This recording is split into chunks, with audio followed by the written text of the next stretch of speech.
Um, so yes, the name of the course this morning is Issues in Human Ecology 1. This is going to be a two-part series. I think at the end of this month, we're going to do a second kind of follow-up to this course. But yeah, the name of the course is Issues in Human Ecology 1. What is ecological overshoot, or just overshoot, and why does it matter? I don't know if any of you have heard of that term, but in community development, we a lot of times a lot of the projects, especially these days, are focusing on how to help local communities respond effectively to some of the numerous ecological, environmental, and social crises that we're facing. One of the things that I think that is problematic about this approach is that if we do not understand the nature of the problems that we're facing, then the responses, the projects that we do are going to be are going to be misguided. And I think that the theory and the concepts behind human ecology, especially looking at this idea of ecological overshoot, can help us to understand, perhaps in a more profound manner, what is the underlying causes of some of the social ecological crises that we face. So here the class overview is I want to give a real quick introduction to what is Socratic questioning. I think that this method of study of how we learn together is especially important for this subject that we're going to be looking at. Then I'm going to briefly offer an overview of what is ecological overshoot, the intersection of overshoot and human ecology. And then at the end, I want to take a look at whether human culture is an adaptive or maladaptive evolutionary trait. That is, the cultures that we create, they either help us survive in the ecosystems where we live, or they don't. So if they do, then it can be an adaptive trait, or if they don't, it's a maladaptive trait. And this follows basically from evolutionary theory, going back to Charles Darwin, that the whole survival of the fittest idea, that those species that developed adaptive traits that allow them to fit into their ecosystems, create niches, are the ones that survive, and those that develop traits that do not allow for that to happen generally go extinct. And then at the end, we're going to look at, like I said, at those three guiding Socratic questions. So real quick, what is Socratic questioning? I'm sure that every student at AIU, I hope you all have participated in these spaces as andragogic philosophy is, or educational philosophy is founded on that. But, as a definition, Socratic questioning comes from the philosopher Socrates, when he was created these first schools back in ancient Greece. It wasn't about necessarily, a wise person standing up on a pedestal and giving all of his or her, great wisdom to the masses. It was more about, let's create a space of dialogue, a space where we can think together, and where the person who is leading the group essentially creates questions that invite debate, that invite thought. So Socratic questioning is a method of teaching and counseling by asking thoughtful questions. It's widely used in teaching and counseling to expose and unravel deeply held values and beliefs that frame and support what we think and say. And like I said, I think that this idea of looking at the idea of ecological overshoot, this idea of Socratic questioning is very, very important, because when it comes to the idea of development, of progress, I think all of us have deeply held values and beliefs that frame our mindsets. This idea that progress is good, that economic growth is always good, that we need to try and achieve this global standard of wealth and accumulation that is represented by the global West. I think that all of these ideas that are very, very ingrained in us because of the system and the culture in which we've been born and grown up need to be questioned. And I think Socratic questioning allows us, this space where we can together, start to unpack and deconstruct some of these ideas that we hold. Also, Socratic questioning, by using a series of focused yet open questions, we can unpack our beliefs and those of others. Socratic questioning is especially helpful when examining complex ideas and challenging assumptions. And so, like I said, I want to keep my presentation short today, so that all of us who are present today hopefully can together allow us to examine some of these complex ideas and challenge some of the assumptions that, unfortunately, especially in the political area of today, are very rarely questioned, right? Okay, So let's get started. What is ecological overshoot? I'm not sure if anybody has heard of that term, but if you've studied, basic biology, if you've looked at evolutionary theory, since the time of Charles Darwin, ecological overshoot is a very, very common theme. Ecological overshoot is a situation where the demands made on a natural ecosystem exceed its capacity to regenerate. Now, ecological overshoot in biological terms is often applied to different species. We're going to look at a couple very famous examples, but I'll mention one real quick. One that I mentioned in a different class. There was a famous experiment back in the 1940s where the U.S. government was trying out different bombs, the U.S. military, on some remote islands off of the coast of Alaska. And people who are in the ecological and environmental movement wanted to move a certain herd of reindeer who are living on these islands, because obviously you can't be bombing islands where there's all these delicate species. And so the U.S. military moved about 50 reindeer, a small herd of reindeer that was living on one island, to a different island, a much smaller one. And over the course of the next 20 years, that reindeer population exploded from 50 original to well over 3,000. And it was basically because they were moved onto this island where there were absolutely no natural predators to the animals. And there was an abundance of a type of lichen, which is kind of like a moss that grows on rocks and on the ground. And so the reindeer were moved from this area where they had lots of natural predators that kept their population in control to this basically virgin island that was, had an enormous amount of resources that they needed and nothing to check their growth. What happened was that the reindeer population exploded. Like I said, it went from 50 to several thousand. But what happened was because of this growth, the demands made on the natural ecosystem and on the resources that the reindeer, depended on, eventually led to a crash. Right, the reindeer ate all of the lichen. They had no more food left. They started to denude the landscape. There was erosion, and there was no wolves or other large predators to keep them in check. And what happened is the reindeer population crashed. Naturally, it went from 50 to 3,000 and then back down to about 20. And that's when, a lot of environmentalists stepped in and tried to save the remaining reindeer. But this kind of curve of massive growth and then a quick drop off is something that happens regularly in the natural world. And recently, evolutionary biologists and social theorists have said, look, this idea of ecological overshoot might apply to the human species as well.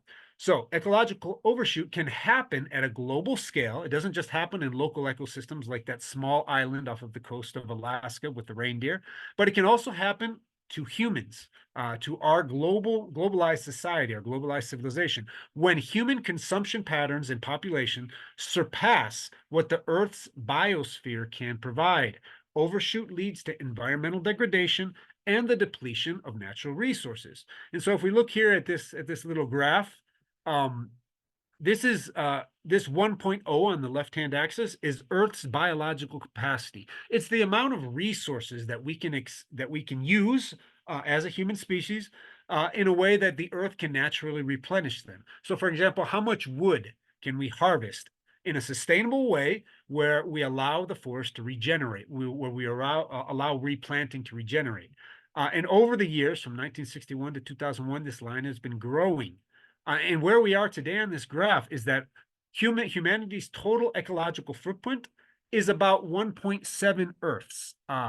So each year we use about 1.5 of the Earth's resources than what it can sustainably regenerate. Obviously, that's not an equal measure. What is used in Europe and North America and wealthy pockets of the world is much higher, whereas in other parts of poorer, marginalized area in the global south, it's hovering around half of the Earth. So it's not an equal measure, but as a global population, we are using more of the Earth's resources than what it can regenerate. And that's called the ecological footprint. So every year, I don't know if you all have heard, but they talk about the Earth Overshoot Day, which is what day in the calendar year of the 365 days of when humanity begins to consume more of the Earth's resources than what we can use. And so if you look back in 1971, it was about, at the end of December. So at the end of December, at the end of the year, we had used up our portion of the Earth's resources that we should be able to use. And this has been growing down and down today. In 2024, they estimate that it's going to be sometime at the end of July. So almost in half of a year, we're using up our natural capital, right?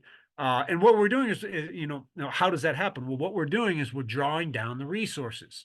We're using up more of it so that future generations, and especially other people in the global South, in marginalized areas around the world, do not have their fair share.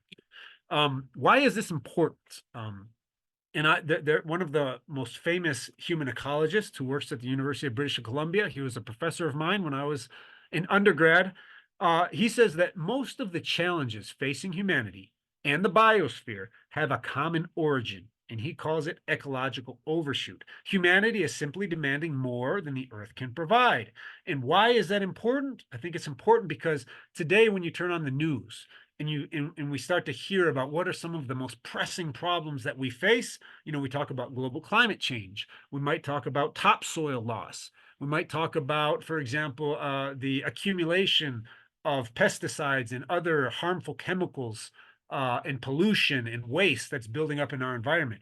But according to Bill Reese, according to human ecologists, all of these are simply symptoms of a larger problem, which is the fact that we are demanding more than the Earth can provide. We, as a species, have entered into this idea of ecological overshoot. And if we understand that, if we take that as the basis, the underlying problem, then we can start to question, it's not just about transitioning to a clean energy grid. And so one of the myths that we have today is everything's going to be fine. We can solve global climate change as long as everybody puts up solar panels and wind turbines and we stop burning fossil fuels. Obviously, that's an important part of the solution, but it doesn't get to the root, to the basis of the problem, which is that we are demanding more than the Earth can provide. So the study of human ecology arises from the starting point that the human species is part of the natural world, and that as individuals and as a species, we are subject to the same natural laws and processes as every other type of biological being. This first point, this question here, or this statement, might seem like basic common sense to people who understand the world from a biological sense. But in many senses, that is a revolutionary statement, because all of human society for the last 2,000 years, especially during the last 200 or 300 years of the Industrial Revolutionary Project, we have operated as human species. We are absent from the natural world. We are above it. We are not. We don't have to follow the same laws and processes that, because of our ingenuity and our creativity and our penchants for technology, we can ignore these natural laws and processes. But no, human ecologists say no, that's not true. We are a mammal. We are a biological being, and because of that, we need to understand what are these natural laws and processes, and create a way of living that respects these natural processes, so that we don't enter into ecological overshoot. The rise and fall of populations, whether it be human populations, whether it be reindeer on a small island, this occurs regularly in the natural world, and we are not exempted from these laws. So the idea of reindeer, another common one is bacteria. A lot of small people who are studying biology in their undergraduate degree will most likely do a small experiment where you put a bunch of yeast into a petri dish, and then you add a little bit of bacteria that feed on this type of yeast. And what you can see is the same up and down curve. The bacteria will start to consume all of the resources that are available to them in their ecosystem, which is in this case a petri dish that has, there's nothing beyond that, right? And the bacteria rise and then they fall, because when the yeast is gone, then the bacteria are gone. And I guess we could say, in a sense, that the Earth, the planet as a whole, is our petri dish. We have nothing outside of this small little planet that we all share, and the resources here are finite, right? Obviously, much more so than a small petri dish. The world is incredibly productive, but at the same time, there is not more outside of the atmosphere and where we live, right? So the question that we have to ask is, as a human being, are we different from the reindeer? Are we different from this bacteria? We're going to look at another case here called rats here in just a second. But yeah, there's this idea of human exceptionalism. Are we different? Are we exceptional? Are we exempt from the law, the biological laws that govern the natural world? One of the, a famous philosopher back in the 19th century, Simon Glendinning, said, "Man is only man, or human is only human, insofar as he or she is essentially more than a human animal." And that's been one of the guiding philosophical precepts that we've had, that we have to be more than our animal nature, otherwise life is not worth living. Another idea, this was from a study called "Removed from Nature, the Modern Idea of Human Exceptionality." And the authors of this study said, "We will argue the body, and above all the head, the human brain, our ability to analyze things, to question, to create technologies, that is what provided the basis of a modern attempt to establish that humans were creatures of a categorically different order from other animals." So by creating this exceptionality, by having ourselves believe that we are better than the rest of creation, that we are exempt from the natural laws and processes, that we can control our own destiny, we've created this extreme vulnerability where what we see, all of these symptoms of global ecological overshoot, whether it be climate change, pollution, waste buildup, toxic gases in the atmosphere, topsoil loss, et cetera, et cetera, et cetera, and all of the social inequalities that stem from that, essentially arise from this idea that we are different from nature and we control our own destiny. So are we different from rats? I think this is another important kind of question. So back in 1947, there was a famous one of the leader or the beginning movements of human ecology. There's this scientist called John Calhoun, and he conducted some experiments involving rats in density experiments in outdoor pens. This is kind of his outdoor pen where they created a whole bunch of rats. The rats couldn't leave this little space. And he gave each colony everything they needed to survive except additional space. There were no predators, there were no natural diseases. Everything that the rats needed were right there in that one little space. And if they put 100 rats into this tiny little pen, in theory, they could survive just well for as long as their lives were. But without fail, the rats in this tiny space with the resources they had began to reproduce and reproduce and reproduce, grow, consume more, use more, until they could no longer survive in the limited space that they were given. And what happened, of course, was population corrections. Essentially, there was a growth of the rat population and then a massive, quick collapse. In some cases, none of the rats survived. There, was eventually a collapse back to zero. Are we different from that? Again, our world, the world in which we live, is a petri dish. It's an outdoor lab. There are finite limits. Will we, like the rats, continue to consume and to consume and to consume until we fall into this, massive ecological overshoot and then we drop? Or are we smart enough to think that, hey, maybe we should rethink this idea, right? Fortunately, this idea of population correction or civilizational collapse, whatever you want to call it, is not a foregone conclusion. It doesn't have to happen. Like we said, we have brains. We have the ability to reflect, something that a lot of animals don't. Rats and bacteria and even reindeer, larger mammals, follow their natural impulses, right?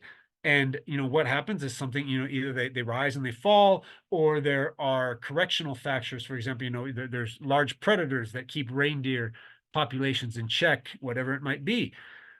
We as human beings have brains that are bigger than rats and then reindeer and then bacteria. We may be able to recognize the folly of our ways and make changes that could save us. The question we have to ask is whether this brain of ours, if we're able to use it, is it going to be useful to our species? Is it going to be an adaptive evolutionary trait that allows us to understand the reality we're seeing and make the necessary changes?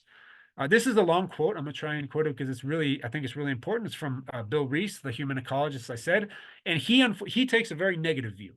He says, are we different from rats? And he says, maybe, maybe not. So I'm going to read this real quick. It says, Homo sapiens has evolved to reproduce exponentially, expand geographically, and consume all available resources. That is what we have evolved to do. For most of humanity's evolutionary history, such expansionist tendencies have been countered by negative feedback. For example, we kill all of the mammoths that we relied on, and then our Neolithic ancestors starved to death, right? However, the scientific revolution and the use of fossil fuels reduced many forms of negative feedback, enabling us to realize our full potential for exponential growth.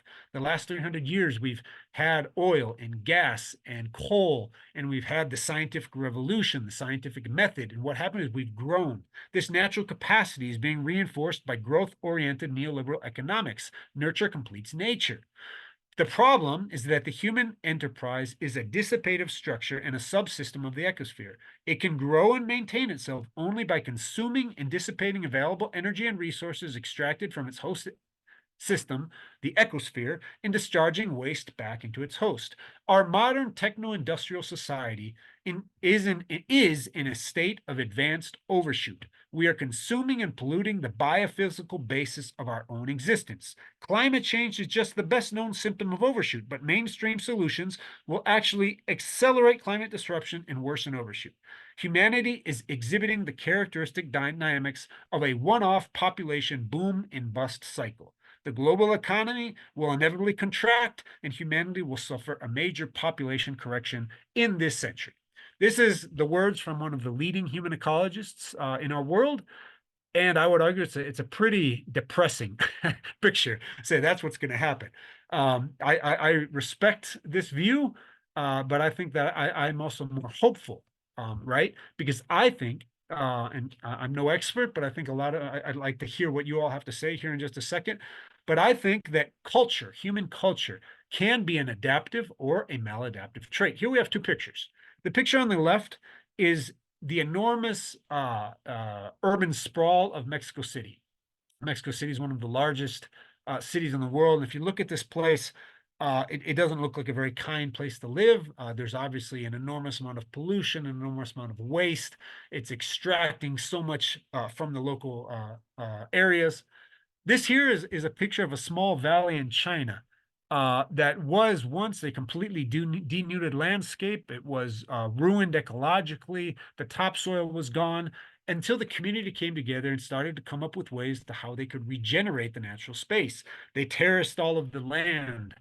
They started to regenerate local waterways. They did all of these different agricultural practices aimed at respecting the natural limits. And what's happened over the last 20 to 30 years is that this valley, which was, on a path towards desertification, becoming a desert, has resprouted into this extremely beautiful, ecologically resilient place where humanity extracts what we need to survive while also creating space for other creatures, allowing the natural world to regenerate. Both of these pictures, are examples of different types of cultures, right? I would argue that the one on the right is an example of how culture can become an adaptive trait, allow ourselves to evolve into a species that respects the natural limits and that finds ways to thrive and to live well within those natural restraints. The picture on the left, I think, shows culture as a maladaptive trait. This idea of just creating culture that is based on consumption, that is based on extraction, that is based on ecological growth at every and all, without any consideration for some of the consequences. So what type of culture we create, I think, is whether this negative view of Bill Reese is going to be what predominates, or if this picture on the right of creating ecosystems where life can thrive, where we can thrive, but within limitations. So what type of culture are we going to have? Can we as a human species respond to our predicament? By choosing to industrialize about 300 years ago, Homo sapiens unwittingly made a commitment to impermanence. If we continue on this path, we are going to follow the S curve of ecological overshoot. We have adopted a self-terminating way of life in which the finite resources that enable our industrial existence will inevitably become insufficient to continue. But there are examples of cultures that create mechanisms to understand and adapt to the natural limitations and restraints and boundaries that come with our nature as a biological species.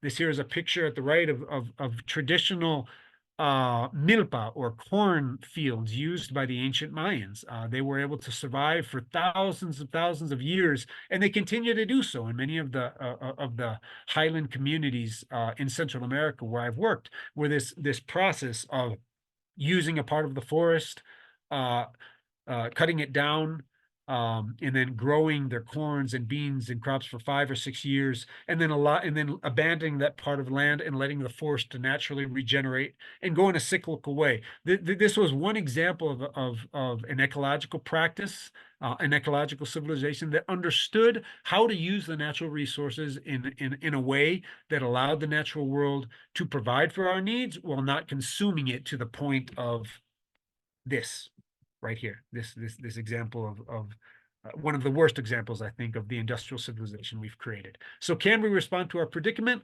I don't have an answer. I'm not Nostradamus, but I think that those are some of the fundamental questions. And so returning to the issue of community development, if we understand ecological overshoot in this way, as the fundamental underlying problem that we face, how do we consider different ways to create cultures that can be an adaptive trait for our species? I'm going to end right there. Let me close out this here just a second.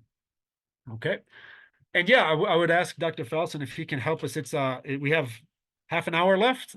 So if we can hopefully use 8 or 10 minutes for each of these 3 questions. I have 3 questions. 1, 2, and 3. So I'll leave it up here so we can look at that. And I'd like to ask the question and then just open up the floor. You all can raise your hand using the tool here on Zoom.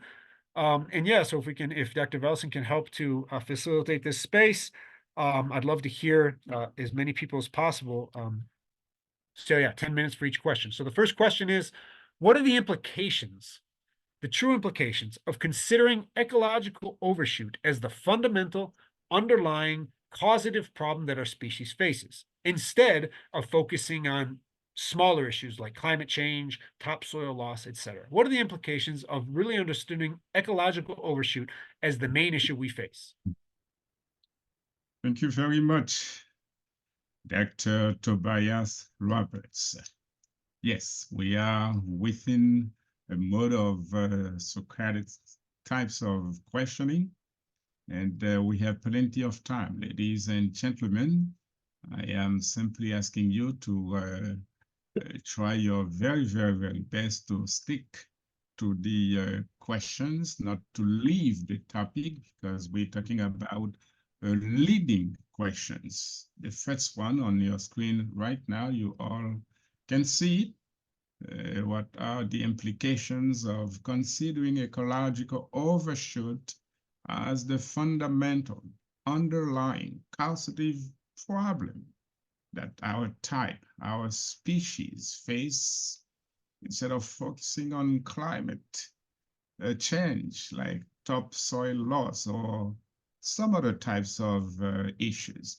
We have a comment or question. We would actually prefer comments. That's the goal of getting you, very cherished participants, to do just that, to participate and share your views on the 3 questions that we're going to go through one by one. The first one on our screen right now, and the response, a comment coming from a short while ago. I saw a hand up and the hand is already gone. The attendee has changed his mind. There we go again. Steve Calfee. Let's go ahead, Steve. Your comment. Hi, good morning, all. Good morning. Excellent, Dr. Roberts. My question is, in one word answer to this first question would be consumerism, meaning we are, most of us are using items and it's not biodegradable, and we are taking from the Mother Earth, using it, and and because it's not biodegradable, it's causing a problem, a big problem. So like I just want to reflect on what Indonesia did yesterday, where they removed all the plastics for on their country, and I thought that was an excellent, eye opener for the world. But I still feel consumerism needs to, and the whole world needs to be recognized.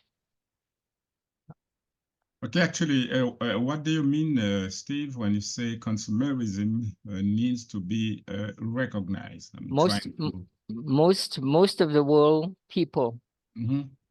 are buying stuff, plastic and non-biodegradable stuff, and we are using up the earth's natural resources to create these things, and we continue to use especially plastic in every aspect of life, and that's because it's being bought up all over the world, and even being made in cars and everything. We find that we're depleting the natural resources we have.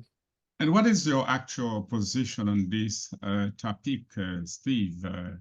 I mean, people using the plastics instead of, I mean, that's a type of Yeah. natural resources Yeah. that we have at our disposal. What is your position? Should we look at this as some type of ecological overshoot? Should we stop using those plastics? What is your stand on Well, this matter? well, I'll just expand that I'm one of the ambassadors for the recycling program for the U.S. Virgin Islands.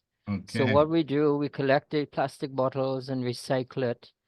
Aluminum cans is another area. We do bottles, glass bottles is recycled into sand, and well, the Virgin Islands is a small area, and there is a less than a dot in the world. But that's what I do here. I'm on the recycling team. Okay. So All right. I love your point of view. Uh, Actually, I don't know if Dr. Roberts has a comment on that before we move to Davies Langesi on this topic.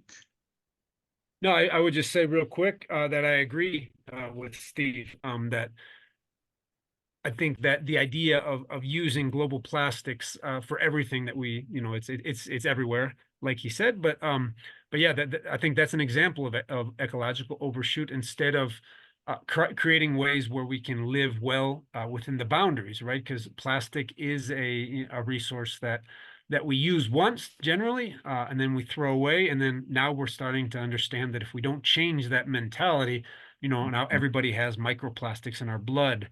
Every nursing mother, you can find microplastics in human breast milk. These are just some of the larger questions that come with this consumer mentality, like I said, of use, consume, dispose. So I think, yeah, if we're going to address ecological overshoot, we need to question, this basic idea of how our economies are oriented. All right. So, Davies, what is your point? Davies? Can you hear me, Doc? Definitely, yes. All right. No, my comment on this, as far as the question is concerned, I think the implication of considering ecological overshoot, as opposed to probably just the symptoms of climate change and topsoil, is that we will be able to find sustainable solutions to the issue of probably over consuming from the ecology.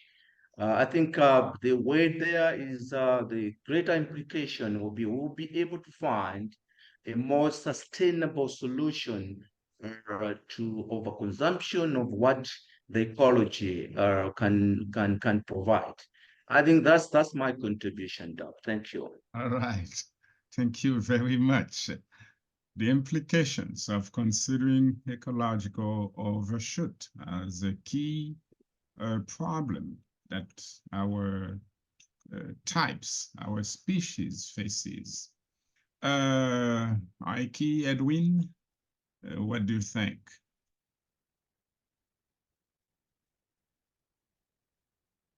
Ike?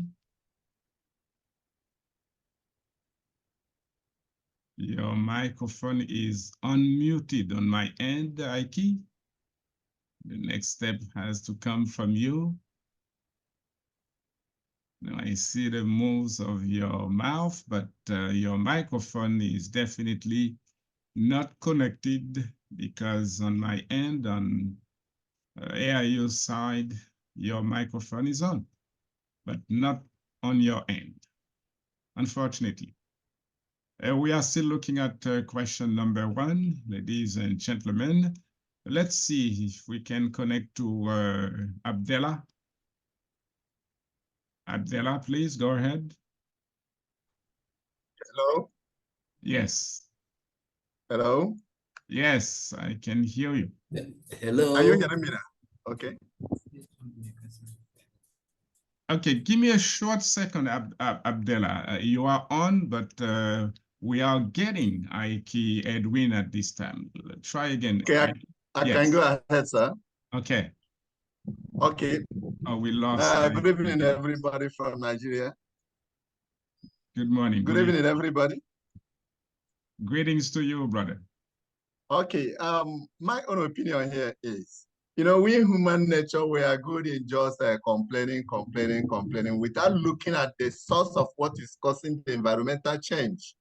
So I have put something on chat already. It is very much better we leave the environmental change, which was caused by our human activities. We go back to the causes of those things we are doing, like bush burning, creating erosions that are causing the environmental change. If we can reduce those activities, the environmental change will surely reduce. That's my stake, sir. Okay, so who do you believe, Abdella, would be responsible for pushing people to reduce this type of activities? Is societies gonna take the lead, or are governments involved, or how do you see that kind of prospect? Okay, both parties must be involved. There must be awareness, because the local communities that are burning the bush, beating down the forest and all those things, they might not be aware of what they are doing, but the government has to sensitize, has to inform them the repercussion of whatsoever they are doing. So the major role player here is the government, to set up either an agency for sensitizing the localities, to know actually the effects of whatsoever they are doing, like bush burning, creating erosions and all that whatnot. All right. Very, very positive input from you. I thank you very much, Ike. And let's now go back to Abdul. Let's see if we can get you to unmute your microphone, Abdul, so that you can jump in and participate. Good afternoon, everyone. Good afternoon. Yeah, I'm very grateful for this question that has been posed to us to have deliberate on it. This is an issue that is affecting most of our African countries, especially I'm talking from Ghana. In Ghana, there are a lot of activities that are going that is affecting our ecological space. What am I saying? It's all about our mining technology. The Western countries will come to Ghana specifically, introducing something that they are in their country they are not doing, especially using mercury to mine on the river bodies, where they will spoil the river the ecosystem, the fishes, and all the dishes are being spoiled. Now our river cannot be useful again within our country. Whereas, especially Chinese people are more dominated in this country doing such activity. But in their country, they are not doing that. They have something called a machine called champagne. They will put it on the river. They will just mix up with the mercury, and all the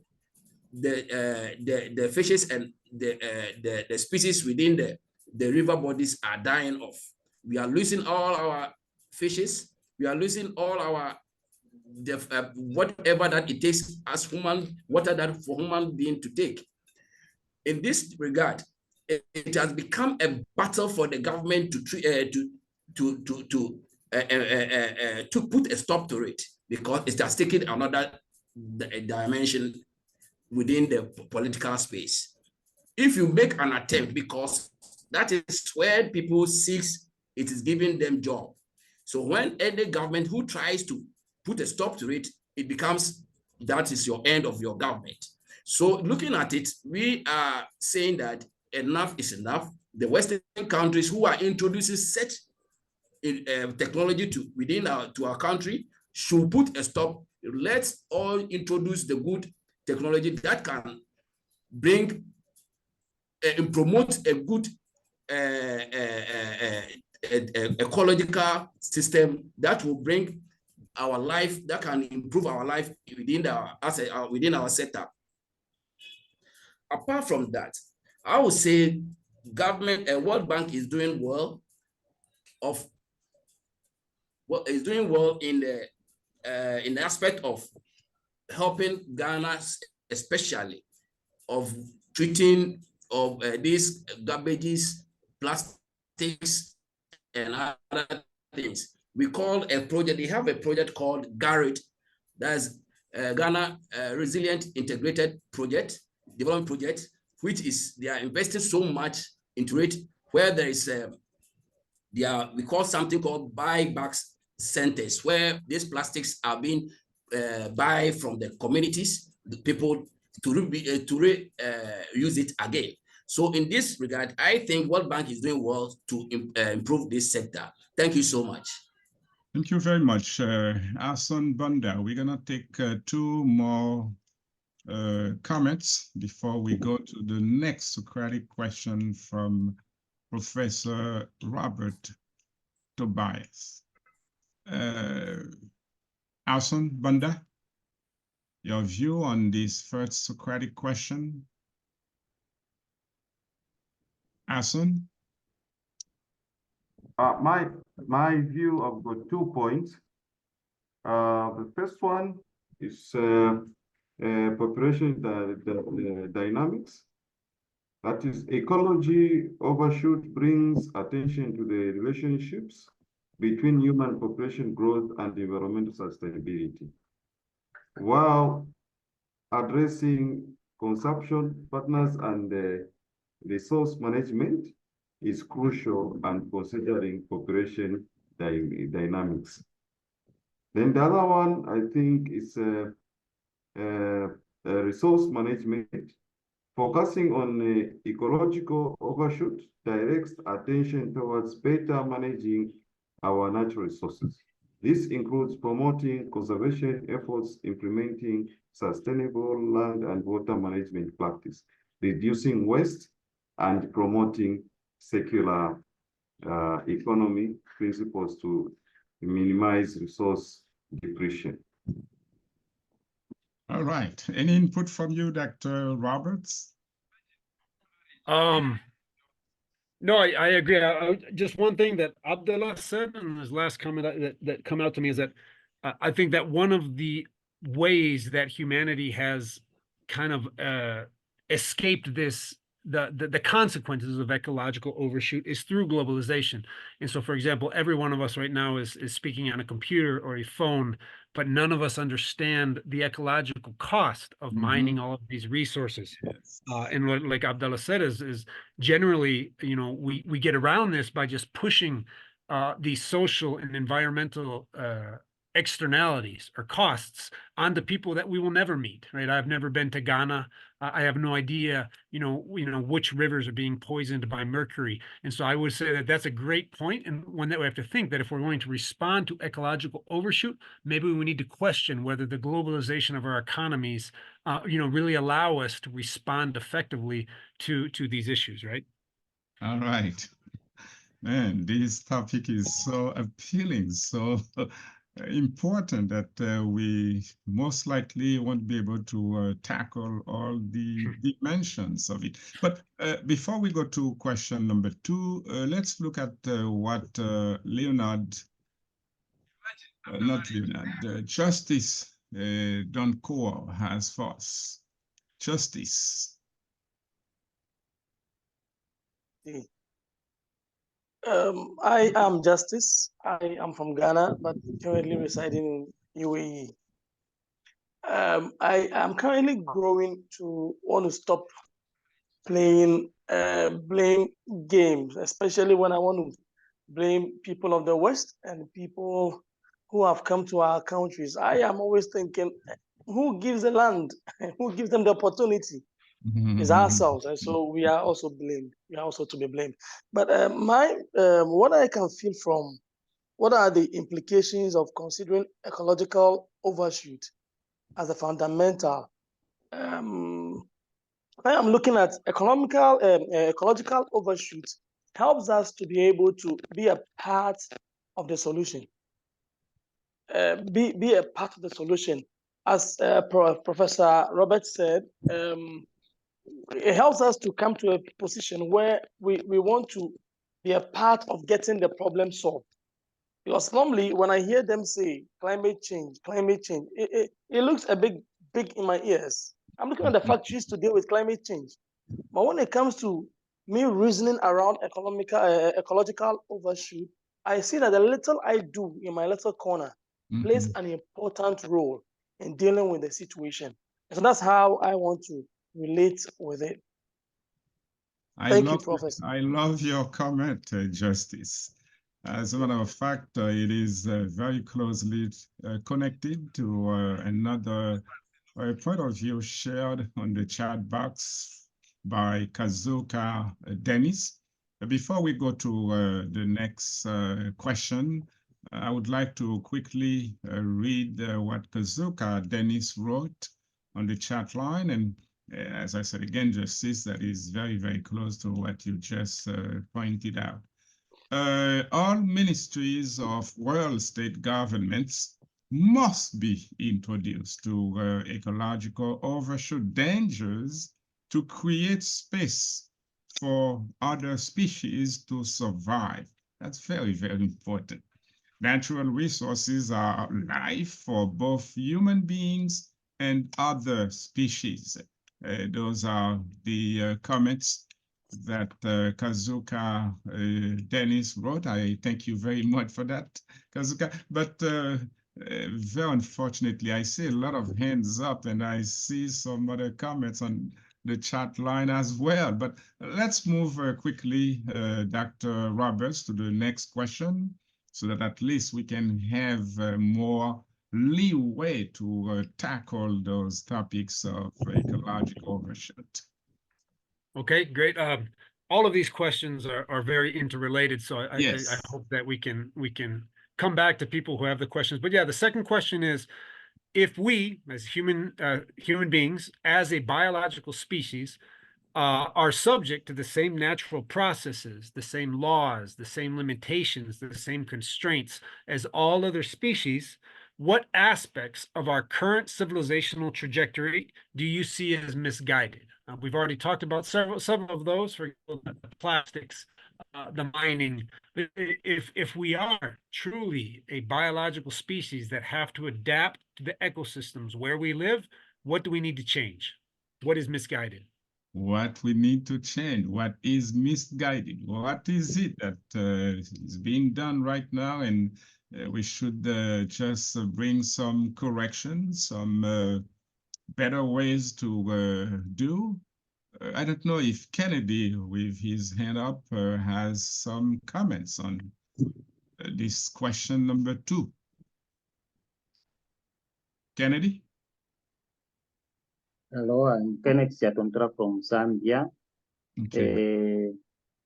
I really being touched by this topic which we have today, the ecological overshoot and so on. So you see, in Zambia, I was born in the 1960s, and I've seen things, a lot of things changing from my childhood. So what I've seen is that during my childhood, when you look at the changes which are happening now, the way our ancestors were bringing us up was that even the simplest village setup, a village headman was responsible to conserve nature. There were even some topics on the radio where we were taught on orbits. They used to send what we call conserving in nature. And me born in the village, by village headman could not allow a person to have a garden near the bank of a stream or a river because of the same things. But now you see, the problem which we have very much now is political. When you look at the laws, the limitations, and the constraints which we have now are political.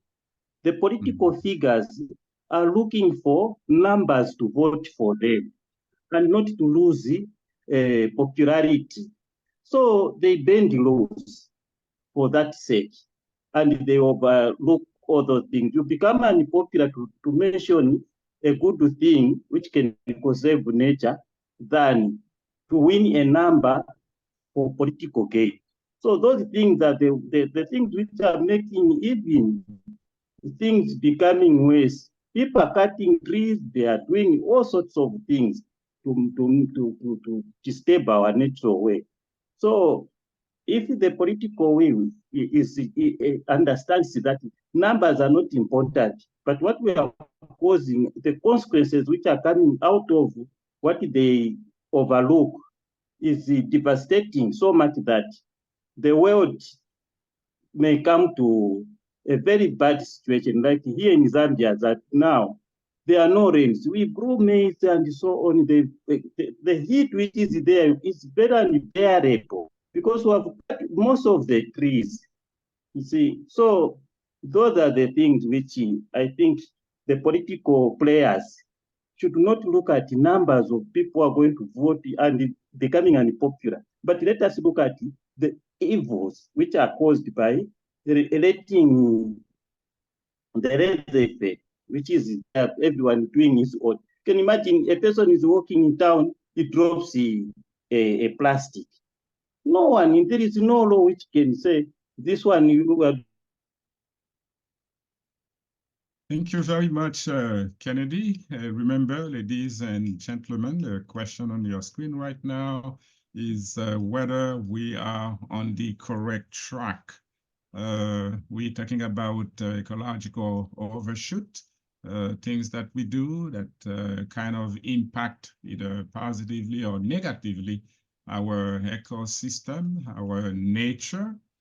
And the way we proceed, we sometimes don't realize that we are causing damage, and we push and push and push until we explode. In order to avoid that kind of explosion, the question on the screen right now, are we on the right track? What is it that you believe that we should change or modify to avoid that kind of human catastrophe, so to speak? Leonard D. Kenga, do you have something to say about that? Leonard?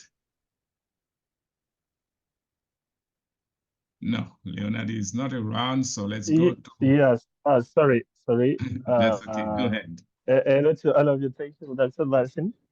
Yes, I lost the first question because you already gave the answer. My opinion about the first answer, because we have to provide that the positive impact and the negative impact of ecological system.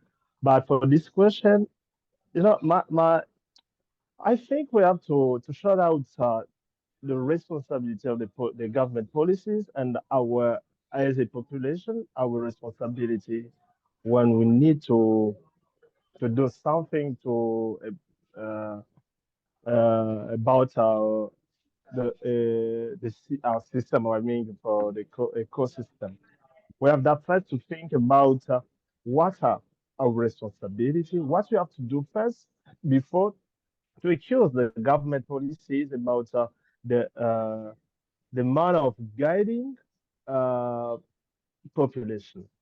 Yeah, what we miss God is about the raising of the population. Raising of population is very important because the population is the fundamental unit of the growing of the change of the system, because climate change of the weather, the climate change over time, because we are facing cosmopolitanism of population from everywhere, and we are focusing on the climate, but we forgot that ecosystem is very important because it impacts on the the ways of the climate. And then population also know its responsibility, and the government policies, they have to know it.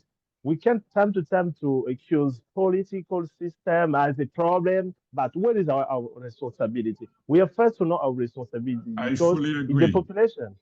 I fully Yeah, agree the with you, population knows. brother. Yeah, Our responsibility is also fundamental. Very unfortunately, we don't have too much time left. We are running okay, out of thank time, you. but for the sake of making sure that we have all the three questions framed properly in our mind, Dr. Roberts, let's put the question number 3 on the screen, please.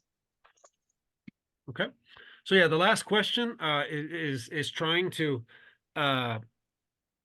like all of you said, how do we take a personal responsibility, a personal empowerment in this? And so the question is, if human cultures can be both adaptive and maladaptive evolutionary mechanisms or trait, if we can create Mexico City, but we can also create, beautiful regenerated valleys, like I showed in the screen, what changes do you think need to be made in your own community, in your own context, in order to transition towards a regenerative cultural enterprise that may allow us as human beings to behave differently than the rats that we showed in the example? Yeah, you remember, ladies and gentlemen, that example presented by Dr. Roberts about that experiment by John Callan with the rat experiment. Let's see if Bernard has a response or a comment to that question. What can be done in your own case, in your own community or context, in order to move to a sort of regenerative cultural activity or enterprise that may allow us to act, to perform differently than the rats and avoid that explosion? Bernard. Thank you so much, Professor. Thank you so much, Mr. Roberts. For me, one thing that I recommend, we have to be honest, and we have to tell each other the truth about what is happening as far as the ecological overshoot is concerned. Otherwise, if we can't say the truth, we will never achieve it. Because today, if you say this and then tomorrow you change, you say this one, we will never move from where we are. Yes. If we say that we need to plant the trees, let us plant the trees. If we say we need to control the soil erosion, let us control the soil erosion. If we say building structures along the rivers is wrong, we need to stop, let's stop. Thank you so much. That is what I can contribute. Thank you. Thank you very, very, very much. We are overwhelmed. That topic, Dr. Roberts, is extremely interesting. And this is something that we all human beings have to think very deeply about. Which is the reason why our students, for the very first time, as far as I can recall, are so involved. It is a topic that concerns them all. So, Emmanuel, it is your turn right now in your community, in your country, Emmanuel. Yes, so thank you very much. So the last speaker talked about being honest. Yes, so I want to add to that. I think for so long, we've had leaders who are really dishonest, who don't really